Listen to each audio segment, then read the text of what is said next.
Astaghfirullahaladzim alladzi la ilaha illa huwa. Astaghfirullahaladzim alladzi la ilaha. A'udzu billahi minasyaitonir rajim. Bismillahirrahmanirrahim. Alhamdulillahi rabbil alamin wa bihi nasta'in ala umuri dunya waddin. Wassalatu wassalamu ala asrafil anbiya'i wal mursalin sayyidina Muhammadin wa ala alihi wa sahbihi ajma'in. Rabbi shrah li sadri wa yassir li amri wa hlul 'uqdatam min lisani yafqahu qawli. La haula wa la quwwata illa billahil aliyyil azim, amma ba'd. Assalamualaikum warahmatullahi wabarakatuh.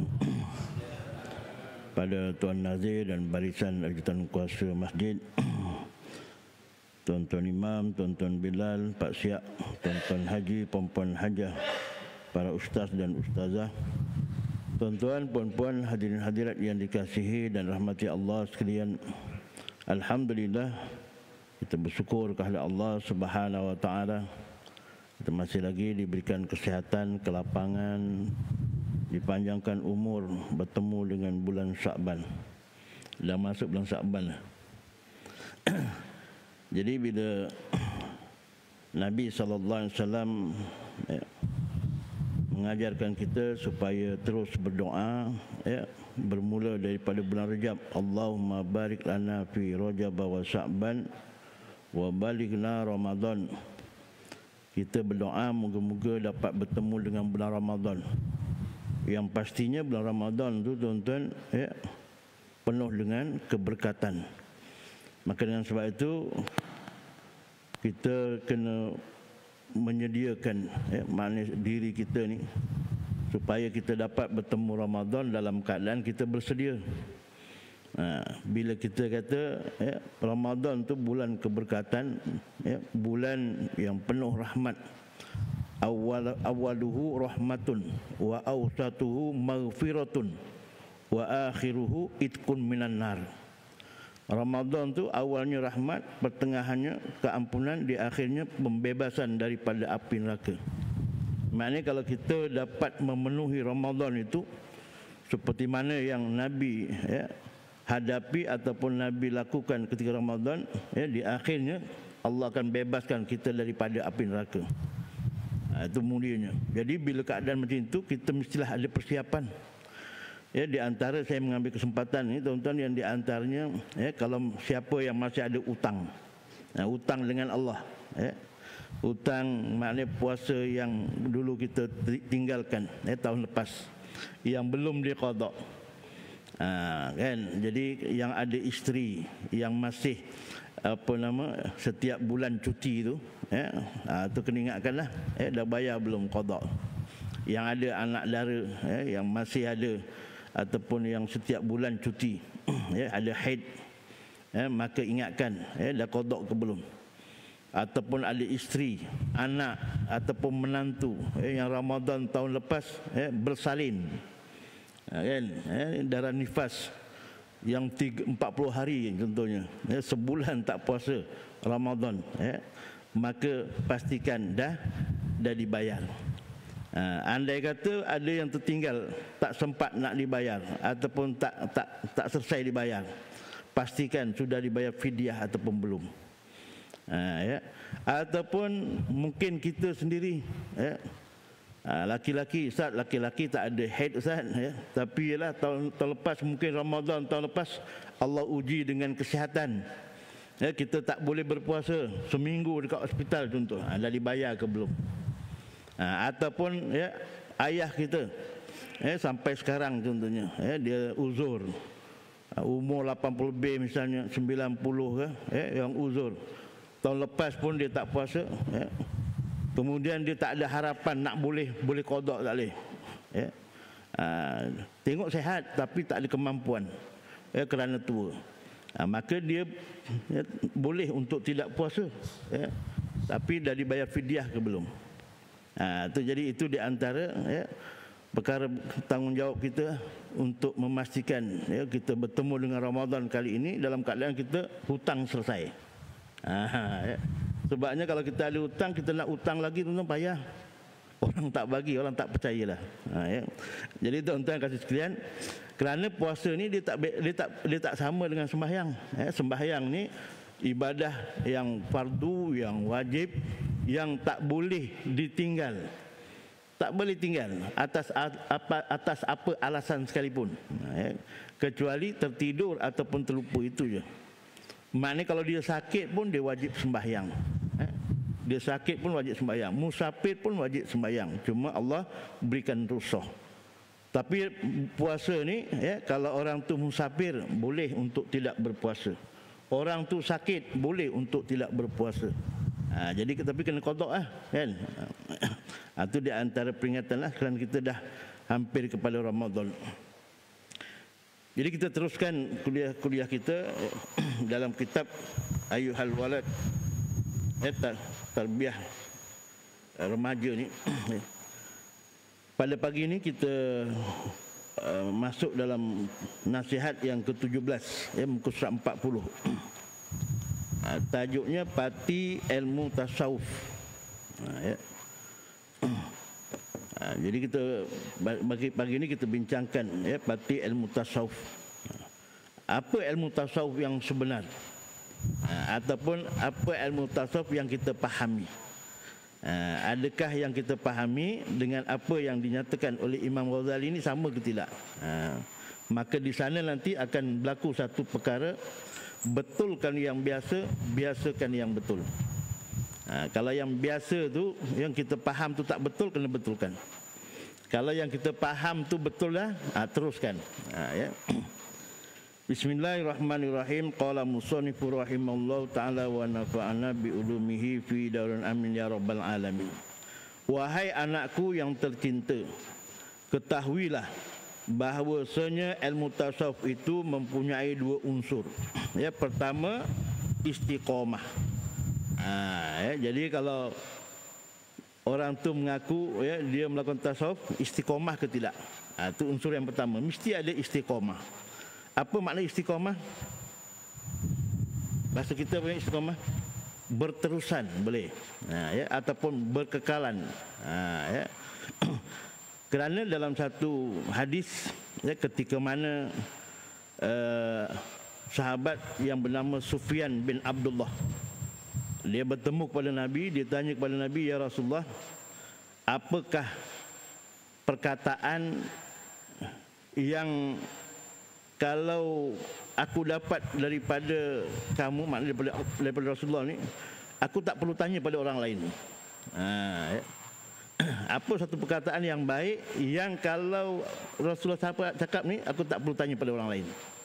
Maka Nabi kata apa? Qul amantu billah tsumastaqim. Nabi cakap itu. Amantu billah tsumastaqim. Berimanlah kamu kepada Allah, kemudian kamu terus berpegang teguh. Maknanya istiqomah terus. Ojo mencra-mencre.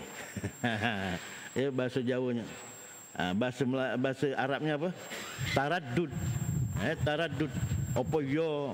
Maknanya dia kadang-kadang dia hilang keyakinan. Ni. Jadi Nabi kata beriman pada Allah, kemudian kamu sumastaqim, maknanya pegang teguh, kekal terus dengan keyakinan tu. Jadi bila kita nak istiqomah, nak terus yakin, maknanya kita kena terus mendalami ilmu, mempelajari ilmu, supaya di sana wujud keyakinan. Macam orang lah pilihan raya selalu kan, pilihan raya, dia kempen menang satu hal, tapi nak mengekalkan kemenangan. Nak mengekalkan kemenangan, nak supaya orang terus percaya. Itu namanya istaqim tu, maknanya berpegang teguh terus. Jadi orang yang melaksanakan ilmu tasawuf ni, dia terus kekal dalam Islam. Kalau misalnya dia mula-mula je, orang Jawa dulu kata apa biasa? Demenyar. Demen-demen dong anyar. Suka waktu baru je. Itu tak boleh. Ada orang kata apa? Angan-angan tai ayam. Atau kan? Waktu baru je. Abah bukan angan, hangat-hangat tai ayam. Kalau kata kan. Itu tak. Jadi bila kita nak supaya yang kita faham ni tuan-tuan, yang kita lafazkan asyhadu alla ilaha illallah wa asyhadu anna muhammadar rasulullah, kita yakin dan berterusan keyakinan tu. Jadi kita kena belajar. Kita kena pelajari, kita belajar dan terus dengan belajar tu. Islam ni luas tuan-tuan. Dalam bab fiqh saja, Imam Syafi'i kata Islam tu ibadah, Islam tu muamalah, Islam tu munakahat, Islam tu jinayat, Islam tu ibadat, Islam tu muamalat, perhubungan sosial antara manusia, hablum minas nas. Itu makna kita nak kena belajar. Kemudian munakahat, hubung nikah kahwin, bermula daripada nampak orang, contohnya berkenan untuk jadikan isteri. Step pertama apa? Merisik. Step kedua tunang, sehingga nanti dah kahwin, ada anak cucu, sampai tahap hujung kalau ada masalah, macam mana nak selesaikan. Di situ adanya tolak, ada rujuk, macam-macam lah. Kemudian jinayat, bila orang ni melakukan kesalahan, orang yang tak sembahyang macam mana, orang yang melakukan persetubuhan dengan bukan manusia, itu yang tersanai daripada 16 kan, yang dibatalkan tu. Bukan main-main tu, semua kena belajar tu. Jadi kita kena yakin. Jangan sampai kita tak yakin. Kalau macam ini, macam mana kita nak maju? Kalau macam ini, macam mana kita? Itu ada. Maknanya kita ada keraguan. Sedangkan Allah Ta'ala kata apa? Al-yawma akmaltu lakum dinakum wa atmamtu alaikum nikmati wa raditu lakumul Islam madinah. Pada hari ini aku sempurnakan Islam sebagai agama. Makna Islam ni sebagai agama. Apa makna agama? Ad-din, cara hidup. Cara hidup ni maknanya daripada melek, daripada celik tuan-tuan, sampai tidur. Bahkan dalam tidur tu pun ada perkiraan dalam Islam. Tak ada suatu perkara yang terlepas daripada hukum Islam. Maka pastinya di sana ada peraturan, dan Allah nyatakan Islam itu lengkap dah. Jangan sampai ragu tuan, jangan sampai kita kata kalau kita ikut Islam macam ni lambatlah nak maju. Yang masalahnya adalah kita, bukan Islam. Jadi tetap pendirian itu pertama. Orang tasawuf ni dia mesti tetap pendirian. Maknanya kalau dia memahami tentang ibadah, dia sembahyang sampai bila-bila, dalam apa keadaan sekalipun, di mana lokasi dia sekalipun. Satu hari dia diterima untuk naik ke angkasa, ke angkasawan, ke angkasa, maknanya dia kena jadi seorang angkasawan. Maka dia kena mempelajari macam mana nak sembahyang. Itu nak ke angkasa, setakat nak pergi kebun, nak buat alasan tak sembahyang, setakat nak sibuk tuan, terima kondangan, baru kenduri kahwin aja tuan, tak sembahyang. Alasan dia, Ustaz, yang datang tu Ustaz semua saya jemput. Jadi bila dijemput takkan saya tak layan. Jadi bila saya layan, macam mana saya nak sembahyang, tak sempat. Alasan dia tuan. Sebab tu kita kena belajar tuan, dalam bab fiqh ni macam-macam fiqh. Dia ada satu lagi fiqh aulawiyat. Fiqh aulawiyat. Fiqh mana yang utama. Mana utama? Layan tetamu wajib, tapi sembahyang dengan Allah lebih wajib. Yang baru ni yang kita selalu baru ni dalam Facebook lah beberapa guru ustaz dia mempersoalkan tentang kehadiran seseorang ketika sembahyang Jumaat. Kan dia datang azan kedua sedang berkumandang. Dia nak sembahyang sunat terus ke nak dengar? Itu dibahaskan baru ni kan. Maka dalam keadaan itu, ya, bila disebut tu saya tengok kitab lagi. Ya, tengok kitab memang betul. Di sanalah aulawiyat tadi. Berbeza dengan kita datang sedang azan yang pertama. Masa azan yang pertama, tuan-tuan, sunat kita dengar. Kalau kita datang tu kita dengar dulu. Lepas tu baru kita sembahyang sunat. Tapi yang kedua, bila kita datang azan yang kedua, khatib sudah berada atas mimbar. Waktu itu kita, ya, sunat sembahyang terus. Kerana kalau kita dengar azan, nanti kita mengambil ruang ketika kita mendengar khutbah. Sebab mendengar khutbah tu wajib. Mendengar azan tu sunat. Itu aulawiyat, mana utama. Itu kita, ya, kena. Kemudian yang kedua, baik kelakuan, ya, dengan makhluk. Sesama makhluk ni baik, mesti baik. Dan baik ni, tuan-tuan, perkataan baik mengikut nilaian Allah, bukan mengikut nilaian kita. Kalau mengikut nilaian kita manusia ni, tuan-tuan, dia kebanyakannya maknanya ataupun persen dia tu bila mengikut nafsu lah. Sebab tu bila kita tanya dengan orang yang dekat pusat serenti, mungkin lain, berbeza dengan yang berada di masjid. Ini pengalaman saya bertugas. Waktu saya bertugas di pusat serenti dulu, saya tanya, ya, apa yang makna bahagia, kan, kata, apa istilah bahagia, makna bahagia. Dia kata bahagia ni bila aku tak diganggu orang. Dia kata, contoh, contoh, waktu aku hisap apa kan, waktu aku high tu tak ada orang kata, itu orang baik. Ini kita tengah high dikacau. Polis paling jahat tu. Dia kata polis paling jahat. Itu nilaian dia, teman. Tapi nilaian maknanya kelakuan yang baik itu mestilah, peraturan, mengikut peraturan agama. Sebab tu Allah Taala kata apa? Inna akramakum indallahi atqakum. Sesungguhnya semulia-mulia kamu mereka yang paling tinggi nilai takwa. Nilai takwa maknanya nilai mengikut perintah Allah. Jadi kelakuan yang baik ni, tuan-tuan, dia tak sama. Dia tak mestinya yang kata baik itu maknanya sesama manusia ni maknanya, ya, kita iakan saja. Tak. Kalau kita iakan saja, Nabi tak pernah berperang lah. Tapi berapa kali Nabi perang? Kan, Nabi perang, Nabi sendiri yang jadi ketua. Berapa banyak? Maknanya kalau mengiyakan saja dikira baik, maknanya Nabi tak akan berperang. Nabi tak akan menghantar tentera. Dan Nabi tidak akan berlaku seperti mana dalam hadis. Nabi pernah mengarahkan, sahabat untuk mengumpulkan kayu api dan untuk nak membakar rumah orang yang tak ke masjid. Tapi ulama membahaskan sebab Nabi belum pernah membakar, baru arahkan kumpul. Di antara maka tu, sembahyang kita, sembahyang Jumaat tu fardu kifayah.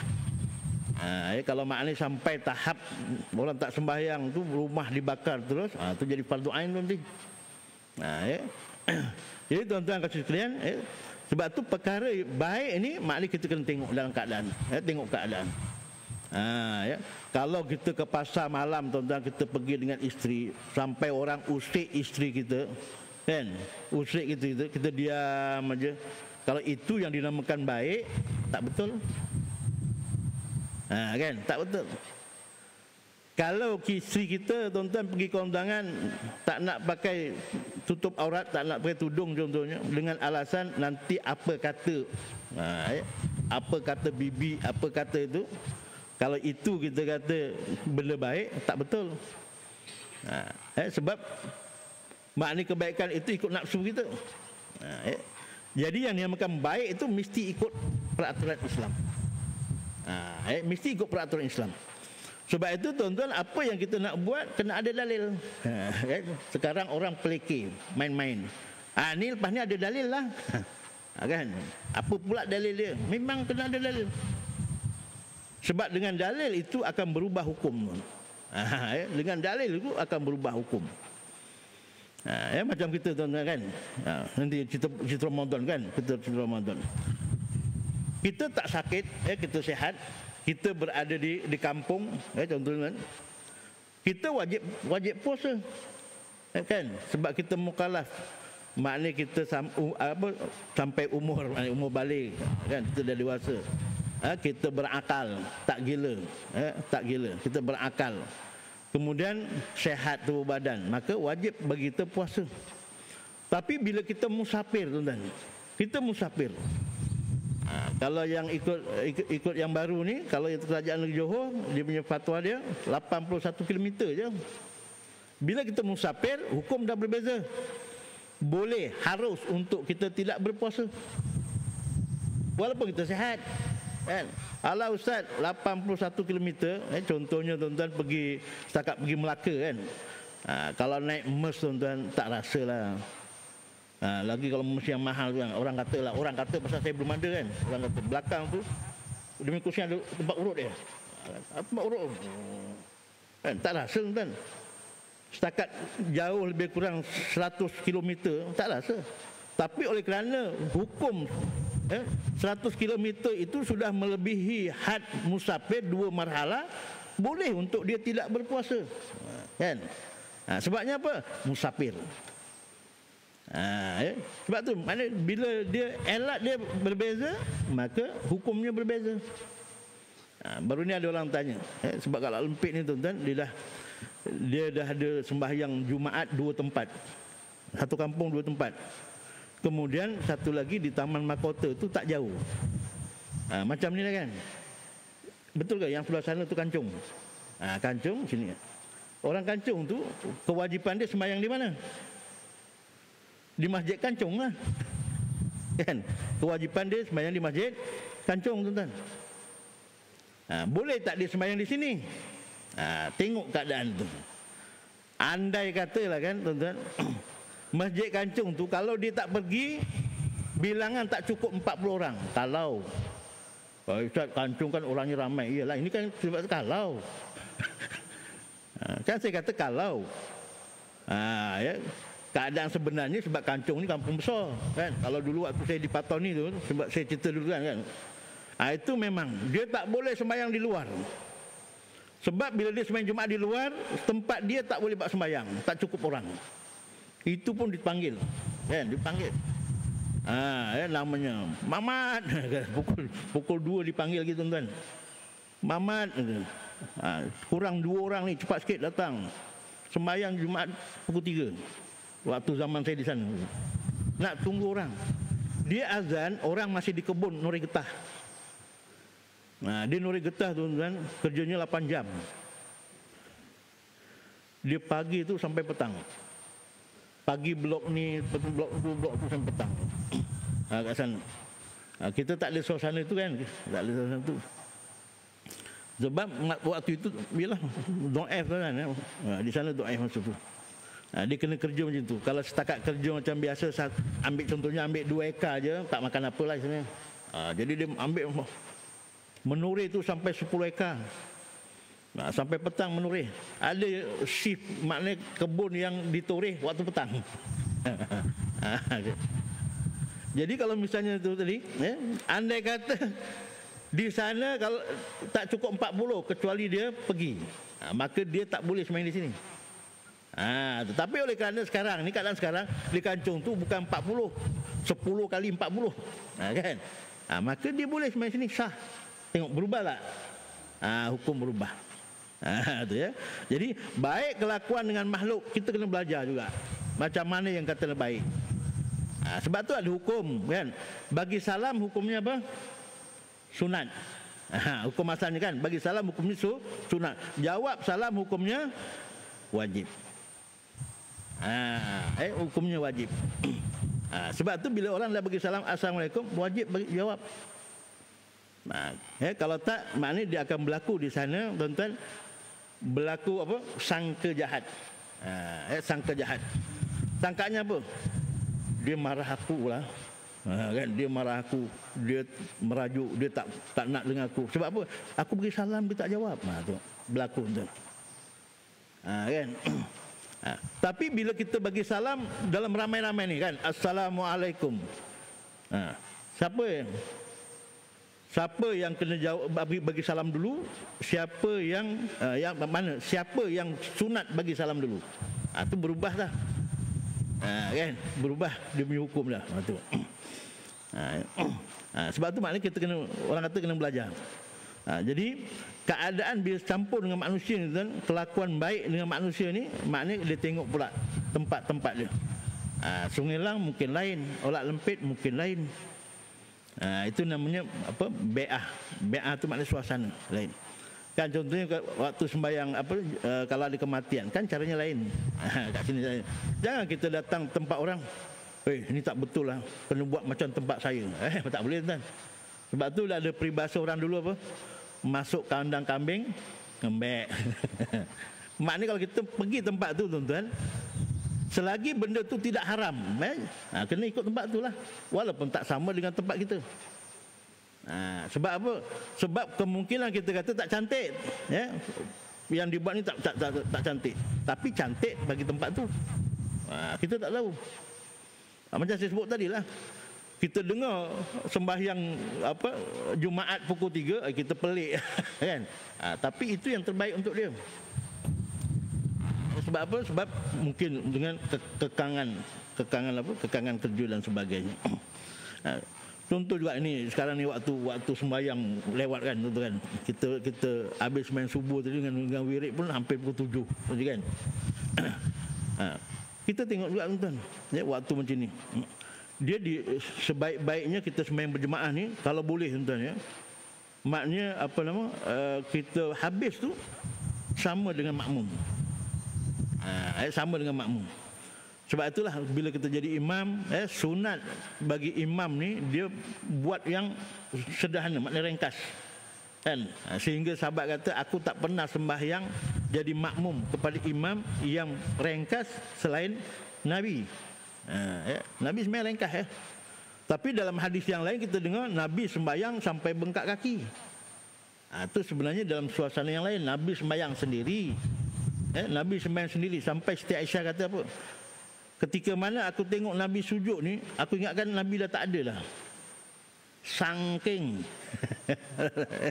lamanya dia sujud tu tuan. Lamanya Nabi sujud tu sampai Aisyah kata ingatkan dah tak ada lah. Itu ketika Nabi sembahyang sendiri. Tapi ketika yang Nabi jadi imam, Nabi paling ringkas. Sehingga ketika mana Nabi dengar ada kanak-kanak menangis, Nabi ringkaskan lagi. Jadi kita pun gitu juga. Mana kita? Kita kena ejah, orang katakan ejah. Sebaik-baiknya maknanya contohnya kalau subuh orang nak kerja, kita kena ra'i. Supaya maknanya nanti waktu kita habis doa tengok belakang masih ramai lagi. Jangan imam sok sendiri kan. Bukan saya cerita kat sini ni. Nanti Pak Imam terasa pula tak ada. Ini tak ada. Contoh ni. Jadi kalau kita jadi imam, contoh kita baca doa panjang, tengok-tengok belakang dah habis. Tak nak. Maknanya kita kena ejah ni. Kita kena ra'i. Kalau sini mungkin tak, wallahu alam lah. Kalau tempat saya tu subuh tu dia macam jadi tempat transit orang nak pergi kerja. Jadi kita ra'i. Jangan bawa panjang-panjang. Surah kan, pasal dia nak cepat ni. Nanti jangan sampai dia berhenti, alamak salah berhentilah masjid ni. Tentu kan. Lama pula kan. Alamak salah berhentilah. Jangan. Itu maknanya apa? Baik kelakuan dengan makhluk tadi tu. Baik kelakuan makhluk. Maknanya kita kena tengok suasana, baru dia ada hukum di sana tuan. Sebab tu kalau dalam kitab Bidatul Hidayah tu di hujung, tajuk hujung tu dalam bab adab bersahabat tuan, ada 5 tajuk. Sahabat yang kita tak kenali, sahabat yang kita kenali, sahabat yang bukan Islam, sahabat yang sama Islam yang bukan karib. Beza tu. Dia hukum berbeza tu. Jadi apa yang saya nak cakap ni, baik kelakuan dengan makhluk ni, maknanya kita kena buat baik, kita kena kenal lah sahabat kita siapa.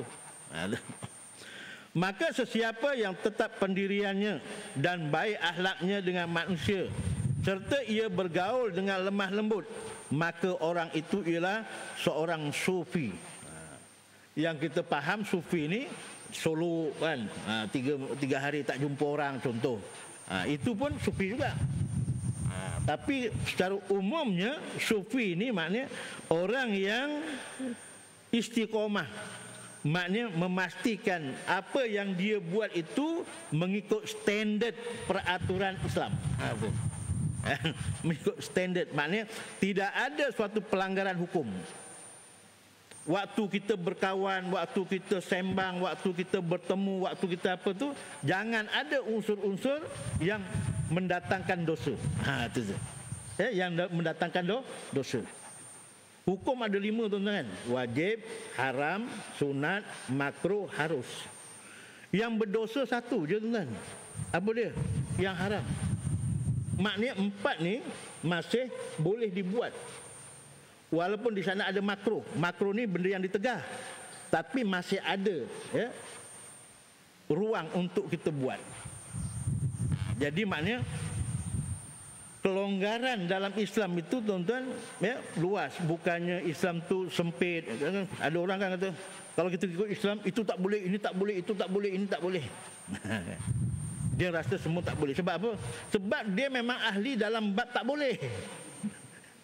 Contoh tadilah, kalau kita pergi pusat serenti, dia akan marah dengan polis, dia marah dengan pak imam, dia marah dengan semua dia marah tuan. Sebabnya orang ni lah yang selalu menegur dia sebab dia buat benda yang tak baik. Kan? Jadi kalau kita bercampur dengan orang ahli maksiat, memang kita akan merasakan Islam itu menghalang gitu. Tapi kalau kita bercampur dengan orang masjid, tak rasa pula kita itu tak boleh, ini tak boleh. Kan? Kita boleh medang tak? Boleh medang. Kita boleh naik motor konvoi. Boleh. Semalam anak muda orang lempit pergi ke Melaka. Pergi ke Melaka berapa biji tu. Pergi sampai satu masjid, bagi sumbangan apa semua, balik. Dia punya fokusnya tuan-tuan mengajak menuntut ilmu sambil konvoi. Tajuknya sembahyang jamak qasar. Maknanya kita ajar secara teori dan praktikal. Itu diminta tajuknya. Jadi malam tadi dalam WhatsApp tu maknanya ramai yang serta tu maknanya bersyukur. Dia kata baru aku tahu. Maknanya kita berhenti kat sana sembahyang, dia ajar dulu sembahyang macam ni. Keadaannya buat macam tu. Kan? Tajuk. Hari ini tuan-tuan mencari ilmu apa tanya? Naik bas. Pergi Melaka juga. Pergi naik bas tuan-tuan. Bas 2 tingkat, bas special lah. Kita pergi, ada sediakan ustaz. Kuliah dalam masjid, kuliah dalam bas. Sampai sana, sampai masjid, sebagai transit lah. Kita buat acara sikit, kita balik nanti, petang balik. Acara dia dalam bas. Bukan acara di sana. Acaranya dalam bas. Modal RM90 buat makan. Ramai. Orang kata mempelbagaikan. Bila kita dalam masjid, tuan-tuan, kita tak rasa pula tak boleh. Sebab kita rasa semua kita boleh buat. Macam tadi kan, orang yang berada di tempat maksiat, dia akan merasakan bahawa Islam tu semua kata tak boleh. Pasal dia berada di tempat tu.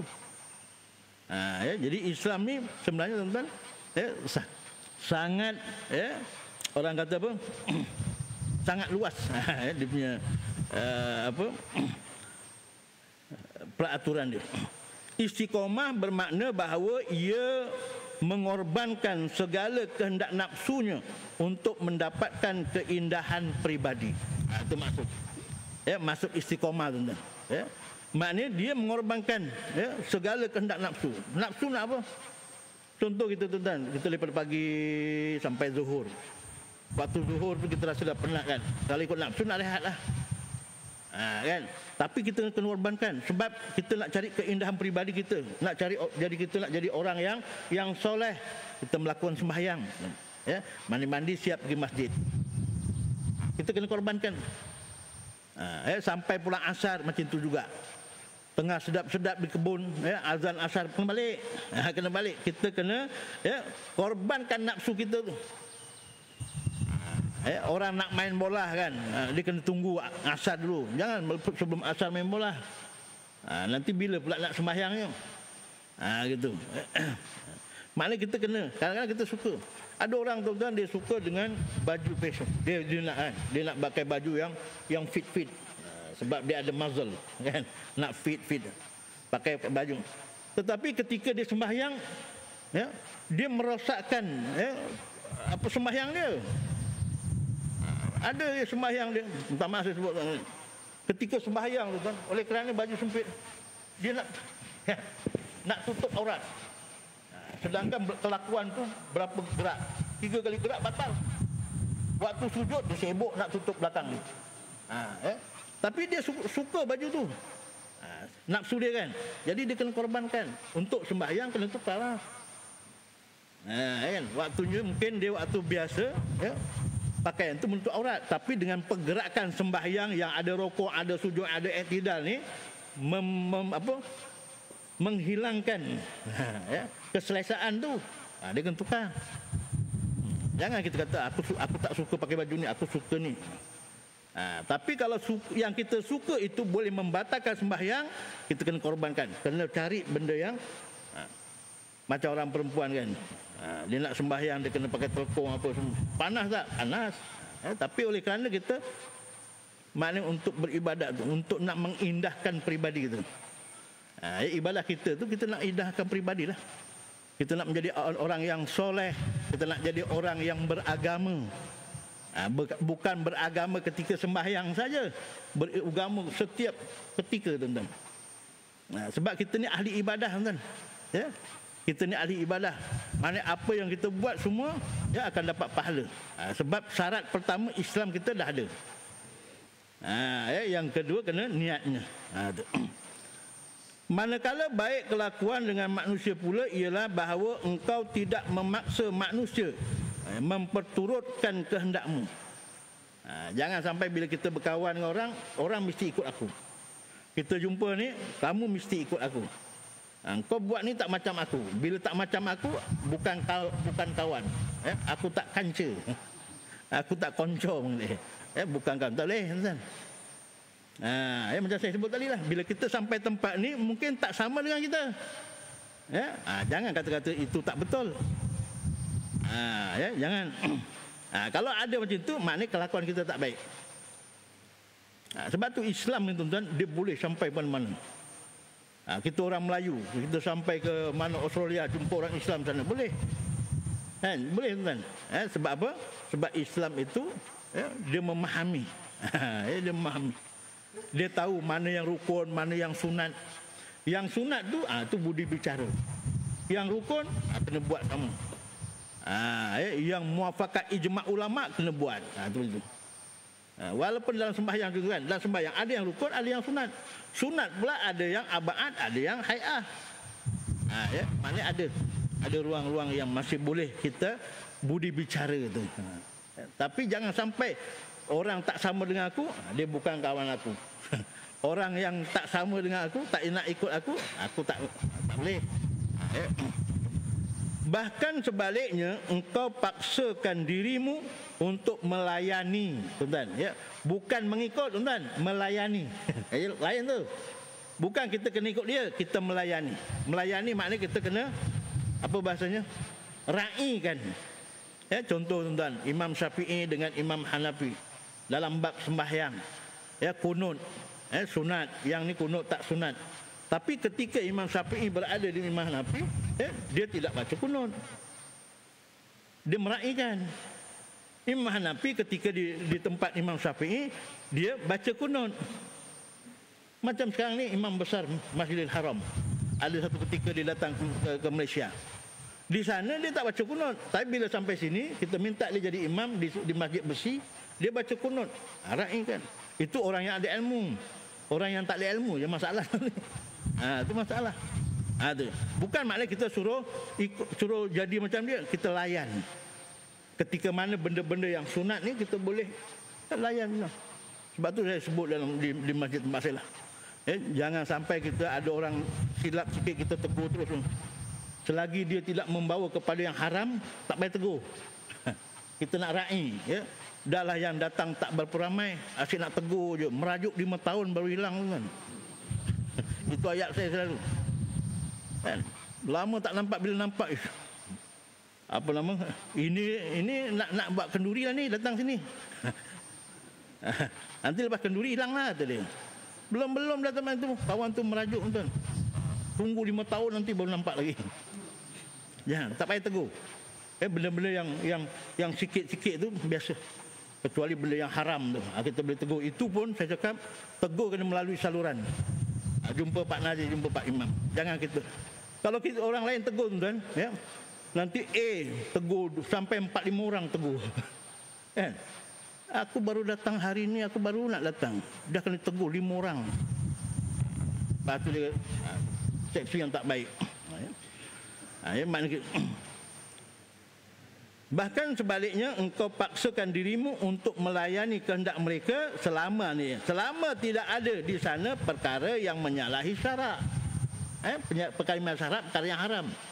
Kalau setakat makruh, yang dibuat tu makruh, setakat yang dibuat tu benda sunat, tak payah kita nak orang kata menjadi satu isu. Dia bukan pokok. Sebab tu yang biasa yang khilaf-khilaf ni tuan-tuan, benda yang sunat, khilaf. Kan? Ada orang datang pakai jubah tak pakai koyok, tak pakai kopiah, kan? Ada, kan? Pakai jubah tak pakai kopiah. Kita orang ni pakai jubah cantik dah tapi tak pakai kopiah. Balik tu ditahan terus. Balik tahan. Ini ikut mana ni? Ikut mazhab mana ni? Letih tuan. Ya. Ada. Macam-macam lah. Ni. Jadi kita kena raih. Itu maknanya kalau kita jaga itu, kerana kita termasuk daripada orang ahli sofi. Kita istiqamah terus, kita buat baik dengan orang, ya. Tengok keadaan. Mudah-mudahan sedikit perkongsian hari ini. Walaupun saya tengok tuan-tuan dah tengok jam, tapi saya nak mempertahankan juga. Kita mula pukul 7 tadi. Okay. Memanglah kita tengok 7.40, tapi sebenarnya waktu tadi dah berubah kan. Kita punya kuliah ni baru 40 minit. Jadi alhamdulillah, mudah-mudahan sedikit perkongsian tuan-tuan dapat memberi manfaat yang banyak untuk diri saya, untuk tuan-tuan, untuk kita lebih faham dalam kita hidup bermasyarakat. Kita nak cuba hidup bermasyarakat dalam beragama. Jaga keguyupan, jaga. Mudah-mudahan kita boleh istiqamah dan kita boleh berbaik sama makhluk, sama manusia. Mudah-mudahan kita mendapat rahmat dan keberkatan daripada Allah. Sekian, wabillahi taufiq wal hidayah. Assalamualaikum warahmatullahi wabarakatuh. A'udzu billahi minasyaitonir rajim. Bismillahirrahmanirrahim. Alhamdulillahi rabbil alamin wassalatu wassalamu ala asyrafil anbiya'i wal mursalin sayyidina Muhammadin wa ala alihi washabbihi ajmain. Allahumma sallimna wa sallim dinana wa sallim tauhidana wa sallim ma'rifatana wa sallim ajsadana. Allahumma afta' abwabal khair wa abwabal barakah wa abwabal ni'mah wa abwabal quwwah wa abwabal salamah wa abwabal jannah. Allahumma jam'ana hadza jam'ana marhuma wa tafarruqana min ba'di tafarruqan ma'suma. Ya Allah, ya Tuhan kami, jadikanlah pertemuan kami pada pagi ini pertemuan yang mendapat rahmat dan keberkatan-Mu, dan jadikanlah perpisahan kami selepas ini perpisahan yang mendapat keampunan-Mu ya Allah. Allahumma barik lana fi Rajab wa Sya'ban wa balighna Ramadan. Wa sallallahu ala sayyidina Muhammadin nabiyyi wa ala alihi wa sahbihi ajma'in. Subhana rabbika rabbil izzati amma yasifun wa salamun alal mursalin walhamdulillahi rabbil alamin. Taqabbalallahu minna wa minkum.